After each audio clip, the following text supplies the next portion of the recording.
She was just as beautiful as Kashif remembered.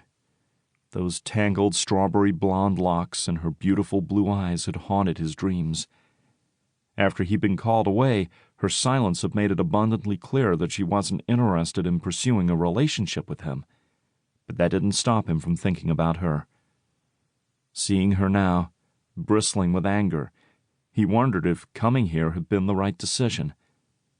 Given her silence over the past 3 years, her hostility caught him by surprise. But this was his last chance to race. His father had already admitted to wanting to step down soon, and Kashif would wear the crown. It had been a burden on his shoulders ever since he was born, and it was partly the reason that he was such a thrill-seeker. Once he was crowned Sheikh, there would be no more adventures. Jariq, his younger brother, was much more serious and shouldered responsibility better. Kashif knew that his brother didn't understand why he needed the adrenaline boost or reprieve from the stress. He thrived in diplomatic situations, while Kashif would much rather be out experiencing life. Samir, on the other hand, enjoyed being the youngest. He never seemed to have a care in the world. His life was always about women and partying. In so many ways, he envied that. Opening the door to his old lodgings, he glanced around and noticed that everything was radically different. The furniture had been moved around, and rather than the navy blue color scheme that decorated the room previously, everything was greens and browns. It was nothing like he remembered, and yet he couldn't stop the onslaught of memories. Christy lying naked on the bed waiting for him, the intimate showers they'd shared, the way they'd cuddled on the couch and watched television, the late-night conversations, the way her body had felt wrapped around his. Looking up, he saw a sprig of mistletoe hanging from the doorway. He almost reached up to take it down. He hadn't celebrated Christmas in 20 years, and he sure as hell wasn't about to start now.